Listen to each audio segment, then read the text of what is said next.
every month or every several months we have a different theme that we're going through. So in the recordings, when I'm not here or when Carolyn is not here, we play a recording usually around this theme. And right now the theme is the Noble Eightfold Path. Is that correct still? Is everyone still playing recordings on the Noble Eightfold Path? Okay, great. And so today I wanted to just offer kind of this high-level overview of the path, and even giving a high level, I was starting to prep this, and even giving a high-level overview was hard to condense it into into some minutes, into the amount of minutes that I have here. So we'll see how it goes. I won't actually go into each of the parts of the Noble Path. I will mention all of them, but I won't go into detail. I actually have given a talk on it earlier when I did a series on the Four Noble Truths, and it's on the website under resources and then Dharma Talks or something like that. And so it's probably kind of in the lower part of that series or of the talks. And in that talk I actually explain each factor a little bit, each path factor. And first of all, I want to mention that it's actually that the Noble Eightfold Path is part of the Four Noble Truths, which is kind of one of the cornerstone teachings of the Buddha. And so I'll just name them briefly, just to give the context. And so the first noble truth is that there's unsatisfactoriness. The second noble truth is that there's a cause for the unsatisfactoriness, which is craving. And then the third noble truth is that there is also the end of unsatisfactoriness, or awakening, or nibbana, called in the Pali language, which is the language in which some of the oldest scriptures were written down in. And then the fourth noble truth is the way, or the path, towards the end of this unsatisfactoriness, which is the Noble Eightfold Path. So it's the fourth noble truth, basically. And so this Noble Eightfold Path is the main path in Buddhism that can help us to overcome this unsatisfactoriness. And I've used this word unsatisfactoriness now a few times. It's the translation of the word dukkha, and often it's translated as suffering, but it's not really capturing the meaning of the word dukkha, so unsatisfactoriness might be a bit more accurate. So that's why I'm using that word. I won't go into any detail in the translation right now. And so this Noble Eightfold Path is a roadmap, basically, to awakening, to Nibbana, as it's called. And on the way to this awakening, we're also basically becoming a happier person, maybe less stressful, maybe we feel more fulfilled when we walk this path. And not everyone resonates with this goal of awakening, this freedom from suffering. That's what it basically means, is freedom from this unsatisfactoriness. And so sometimes it might be more helpful to think of this path as a path that can help us to cultivate more happiness and more fulfillment in our lives, to deal with stress and deal with difficulty, and to be able to be in this world in a way that feels more satisfying, basically. But whether or not you are interested in awakening or not, if you walk this path, you might end up awakened. So don't be surprised. And so this name, Eightfold Path, already says it, right? There's 8 steps on this path, or 8 path factors, as it's sometimes called. And these 8 steps, or 8 factors, are divided into 3 broad categories. And that's basically, I'll basically go more into these categories, then I'll go into each of these steps. And so the first 2 steps of the path form the wisdom category. These are wise view and wise intention are the first 2 steps. The middle 3 steps of the path form the ethics or virtue category. Wise speech, wise action, and wise livelihood. And then the last 3 steps form the cultivation or meditation category. So wise effort, wise mindfulness, and wise concentration. And so I will probably spend most of the time with the ethics or virtue category, the 3 middle steps of wise speech, action, and livelihood. Because ethics is one of the foundations of our practice.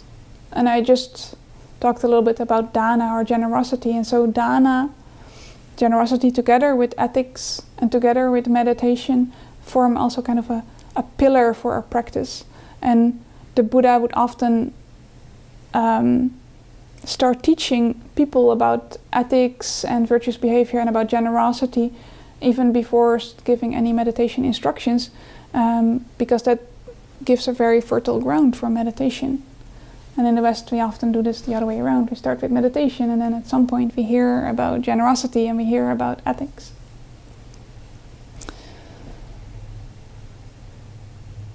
And so the Buddha really emphasized that this ethics, this virtuous behavior, is really necessary, a necessary foundation for our practice, for our meditation.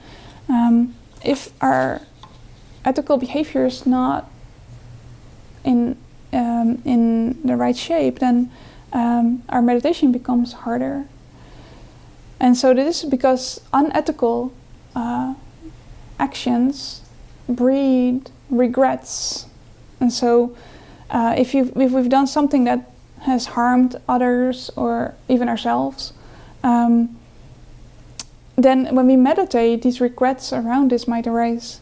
And so that's one of the reasons that the Buddha emphasized this ethics so much, because once we start walking this path and we start meditating, we might notice all the, sometimes that actually happens for people in meditation. They start noticing all these things from their past that happened. And it really interferes with the meditation practice because there's so much suffering around it and regret. And another aspect of why the Buddha emphasized this is that if we do live an ethical life, where basically ethics is about non-harming, we also feel happier. Basically, it's really interesting. If we do good, happiness will follow. If we do bad, so to speak, unhappiness will follow. It's really hard to do bad things and feel happy. And so the beauty of ethics and of virtuous behavior is that it feels good.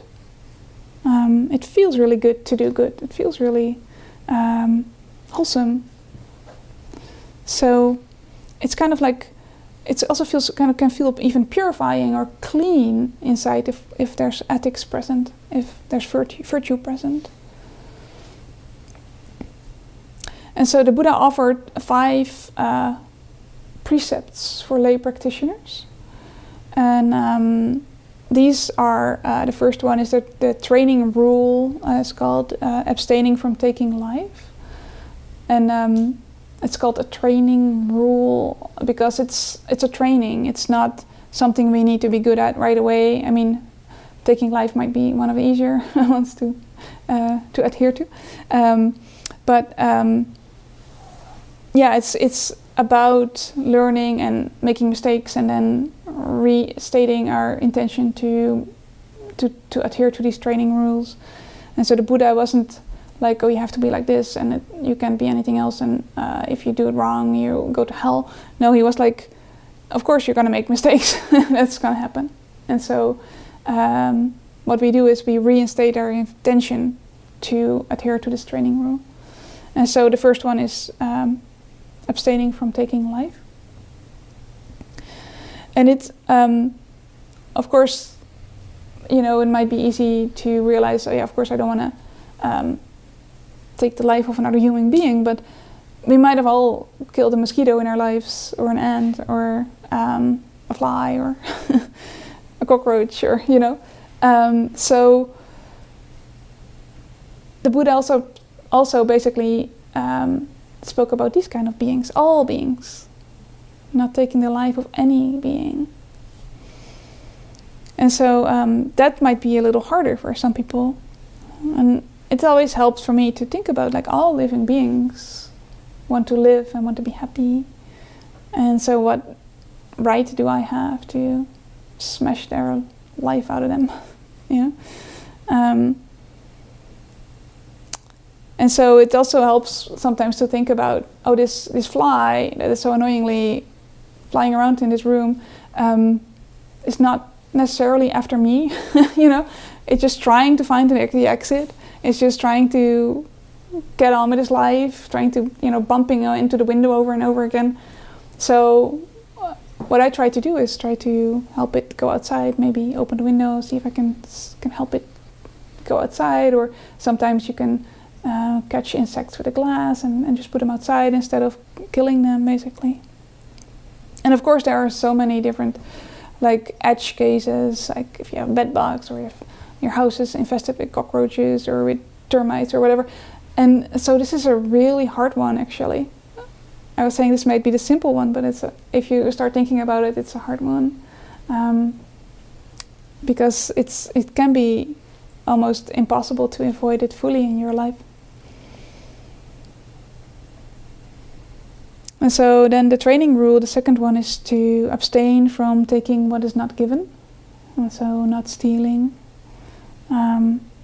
Involves refraining, taking anything that hasn't been given to you, without any permission. So it doesn't involve like things that might be, you know, a flower on the road or something. You know, that's okay. It's probably okay to take.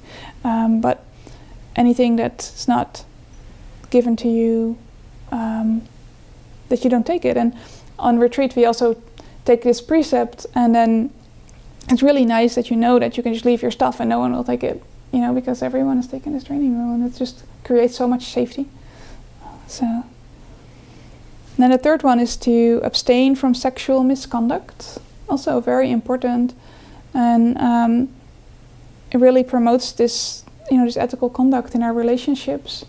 And you can imagine like lots of types of sexual misconduct that I probably don't have to name, but some include adultery or sexual exploitation or rape or all these kind of things. And so this is huge, of course, and I mean, maybe none of us is involved in any of this, but in our society, you know, as a greater society, there's a lot of that's so harmful and creates so much suffering and pain for people. And if everyone would adhere to this rule, it would be so much better, so much safer to be around. And then the training rule to abstain from false speech. So honesty and truthfulness are important here. Not lying, not deceiving, not spreading any false information. Sometimes things like around wise speech, which is also one of the steps on the Eightfold Path. Is also around no idle chatter or no gossip and that kind of thing. So we can make that even a little broader than just not lying. Like also all the idle chatter and gossip and that kind of thing that we speech that we sometimes express. Any speech that could possibly harm or that's not very wholesome or very beneficial for anyone, basically. We can take a look at that. Is it actually necessary to say this right now? Can I just maybe refrain from speaking? Can I speak in a more wholesome way? It's a very rich practice ground that we can use in our daily lives. And then the last one is the training rule to abstain from intoxicating drinks and drugs causing heedlessness. And so this one is really about clarity of mind. If we take drinks or alcohol and drugs, it clouds the mind, and then we become heedless, the Buddha says. And so, and this heedlessness can cause others harm too. It's not only our own minds that are cloudy, but this heedlessness that alcohol and drugs can cause can also be a cause for harm in the world. And of course, it's always important to keep on taking your prescribed drugs, even if they cloud your mind. That's not what this precept is about. So it's more about these things that we don't really need and that we do take, that this precept's about. And often the question arises like, oh, what about just one glass of wine or just one beer? You know, it doesn't really cloud my mind. But the Buddha was actually really clear about alcohol in the suttas and about not taking any. So that's just my offering of what is in the texts. But you can make up your own mind, just like with all these precepts. You can look at what is it like for me? How do I want to hold this precept? And so this is a very basic set of trainings that we can undertake in our daily lives that can really empower our practice, really spur us further on the path, greatly improve our ethical conduct and our happiness. And sometimes it just can feel so good to not have harmed the whole day, you know, for as far as you can tell. So yeah, the Buddha actually encourages us to reflect on our ethical conduct, to reflect on like, oh, I've not engaged in any harm. How amazing. And just let that good feeling arise, not as like a, you know, pat on the back and how amazing am I, but more as really as an inspiration for yourself. And the Buddha also says, this is from the suttas, by abstaining from the destruction of life, from taking what is not given, from sexual misconduct, from false speech, from liquor, wine and intoxicants, the basis for heedlessness, the noble disciple gives to an immeasurable number of beings freedom from fear, enmity and affliction, and they themselves in turn enjoy immeasurable freedom from fear, enmity and affliction. So this really contributes to this safety. It's really a safety from fear, enmity and affliction. This gift that you can give to others in this world. And so this is really the basis of this Noble Eightfold Path, this ethical conduct, this virtue, this non-harming. Basically, all these precepts and eventually are about non-harming. And you can even reflect, like, how would you feel around people who adhere to these precepts, who you know adhere to these precepts? You'd feel pretty safe probably, and okay, and that you know you won't be intentionally harmed, at least, right? I mean, sometimes unintentional harm still happens, and we still need to take responsibility for the harm that we unintentionally cause, of course, but at least we're not intentionally harming.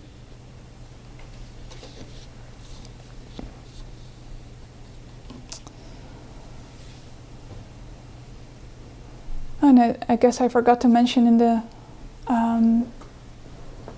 announcements.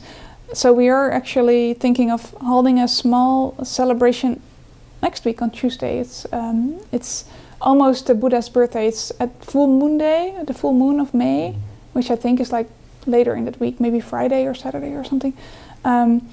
Then we celebrate the Buddha's birth, his awakening, and his death. For where you can celebrate that. And traditionally at those celebrations, it's called Vesak celebration. We take those precepts, so we'll do that also next week. So if you're there, we'll take these precepts.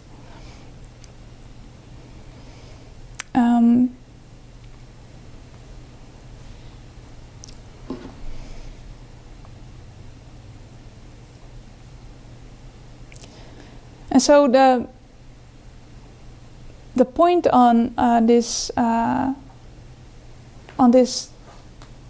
part of precepts, ethics, conduct, is also about wholesomeness and goodness, and that's kind of a thread throughout all of the 8 steps.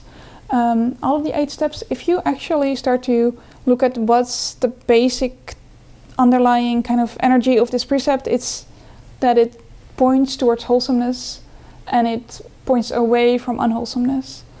It points towards goodness. I don't really like the word bad, but points away from what's not so good.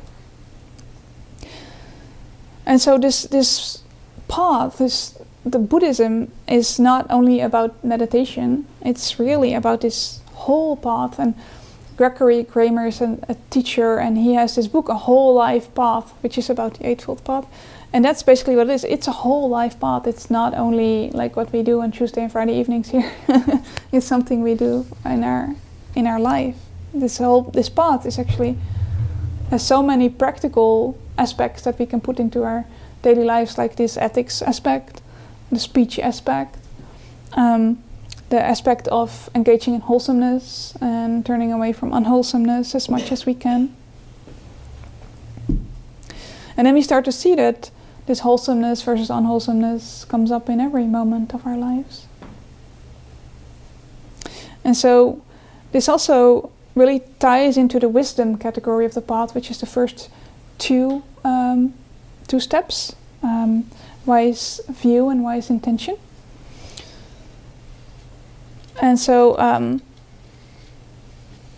the wise view is really about seeing. It has different aspects of it. One aspect is seeing what is wholesome actually and what is unwholesome. What leads to wholesomeness, what leads to unwholesomeness.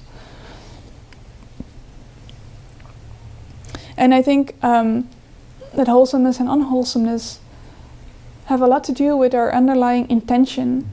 So if,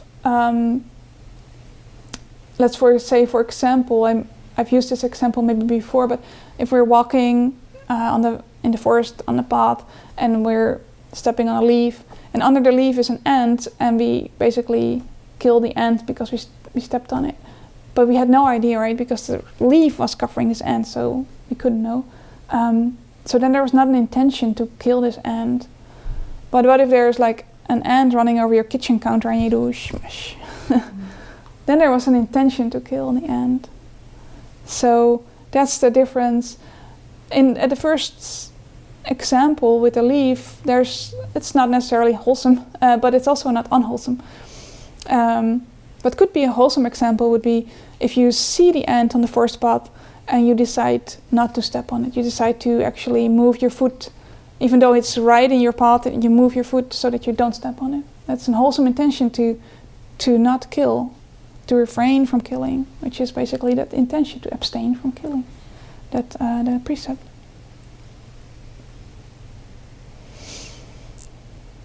And a while ago, I was walking on the street, and this car stopped like in the middle of the street, and I was like, "What's this person doing? Like, it's dangerous. You shouldn't stop." And it's just kind of a quiet neighborhood street, but still. And the woman came out, and she walked in front of her car, and apparently then I saw there was a turtle in front of her car, and so she stopped to save the turtle from being run over by the car, and she picked it up and put it on the other side of the road. So, it's a wholesome intention, like care for this little turtle. And so we can look at our intentions. Are they wholesome? Are they unwholesome? That's like a big part of our daily life practice, could be a big part of our daily life practice. Looking at intention, looking at wholesome versus unwholesome. And then, just like I said earlier, there's a difference between intention and impact. Sometimes our intention can be very wholesome.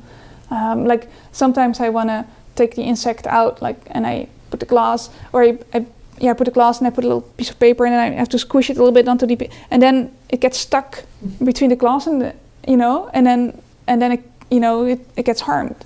So my intention was pure, but but I did harm the insect. So, and then we can see how can we do it differently next time. Maybe I need to be even more careful, And so we have all these wholesome intentions also in our interactions with others that might not end up very well.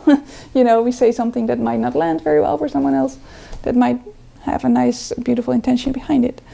And if it doesn't land, maybe we can make amends. Maybe we can say sorry anyways.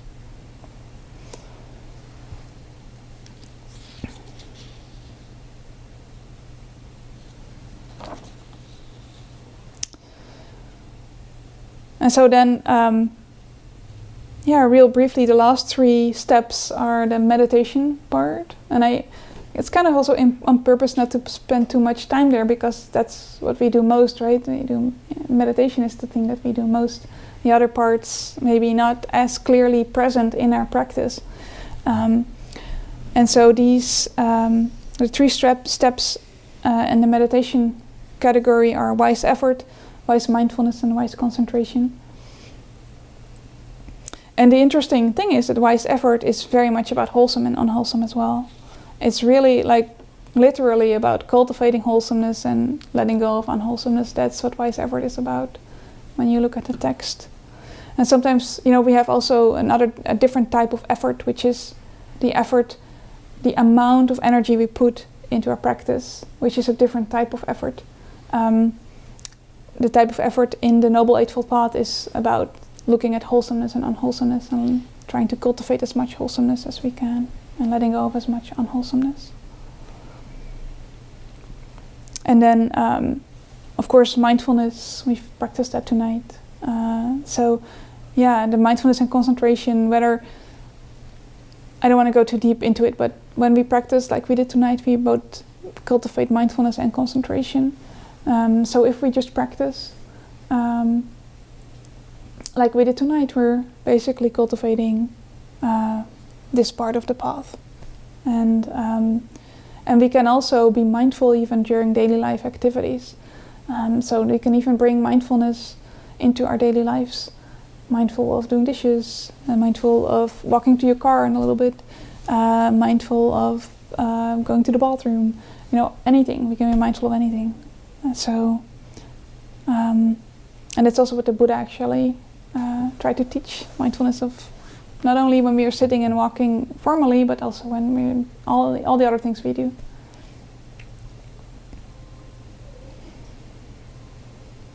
And so I want to offer this phrase by the Buddha as to close this with this talk.